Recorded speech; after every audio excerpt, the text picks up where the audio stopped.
Guwahati press ক্লাবত doctor Dinesh বৈশ্যৰ দুখনকৈ গ্ৰন্থ উন্মোচন।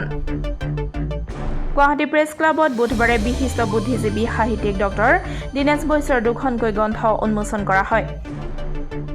বিশিষ্ট সাহিত্যিক বুদ্ধিজীৱী ডক্টৰ দীনেশ বৈশ্যৰ জন্মদিনৰ লগত সংগতি ৰাখি প্ৰতি বছৰে প্ৰকাশ কৰি আহিছে গ্ৰন্থ।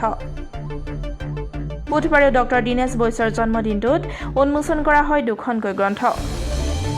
ডক্টৰ বৈশ্যৰ উপন্যাস বি বৰুৱা কলেজৰ পৰিৱৰ্ধিত তৃতীয় সংস্কৰণ আৰু indigenous metallurgy and metal wares of north east India গ্ৰন্থ দুখন আনুষ্ঠানিকভাৱে উন্মোচন কৰে অসম সাহিত্য সভাৰ প্ৰাক্তন সভাপতি তথা দৈনিক অগ্ৰদূত কাকতৰ মুখ্য সম্পাদক কনক সেন্দেকা আৰু দৈনিক অসম কাকতৰ সম্পাদক ডক্টৰ হিতেশ ডেকাই।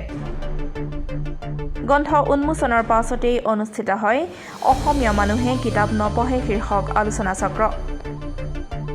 আলোচনা চক্ৰত আলোচক হিচাপে উপস্থিত থাকে বিশিষ্ট লেখক অৱনী বুঢ়াগোহাঁই, বিশিষ্ট গ্ৰন্থ প্ৰচাৰক প্ৰশান্ত বৰা, বিশিষ্ট সাংবাদিক মৃদুল কুমাৰ সন্দিকৈ, লেখক তৰুণজ্যোতি গগৈ আৰু সমাজকৰ্মী পাপৰি শৌকাধৰা বৰঠাকুৰে।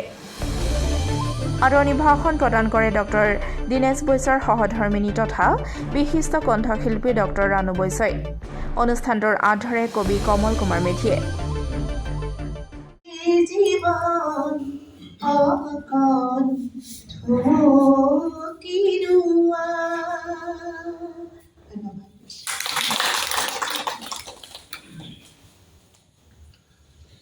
বাইদেউৰ এগৰাকী সঁচাকে আমি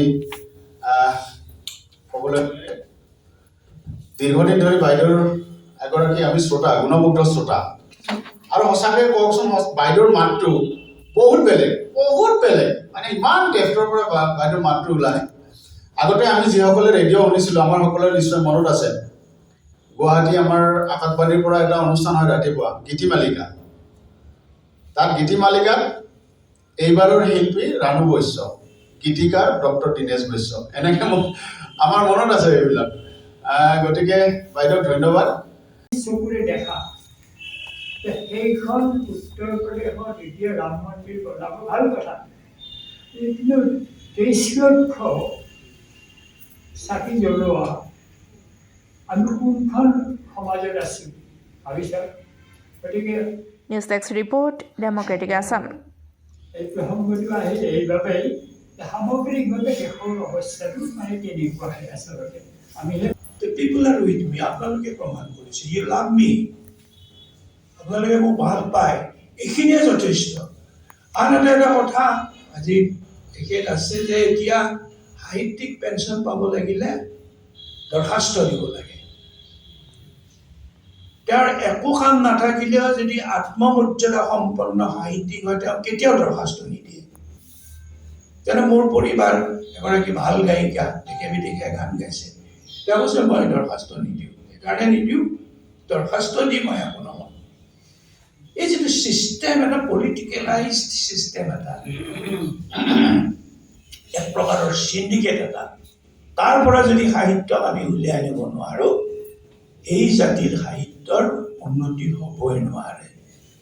মই নাজানো মই লিখিম নে নিলিখিম, কিন্তু তেখেতৰ আগত ক'বলৈ লাজো লাগে। He is 90+, he is still writing, এতিয়াও লিখি আছে। কিন্তু এটা হতাশজনক পৰিস্থিতি আছে। এই হতাশজনক পৰিস্থিতিটোৱে আমাক, মোক নহয়, ইয়ং যিবিলাক ল'ৰা ছোৱালী আছে তাহাঁতকো আনইনস্পায়াৰ কৰে।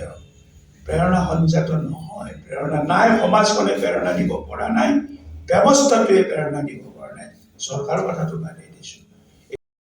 প্ৰেছ আছে তেনেকুৱা নহয়, পাণবজাৰত বহুত প্ৰেছ আছে। মই ক'ত পাণবজাৰত প্ৰেছ আছে? যে প্ৰতিটো পাব্লিচাৰে এটা এটা প্ৰেছ,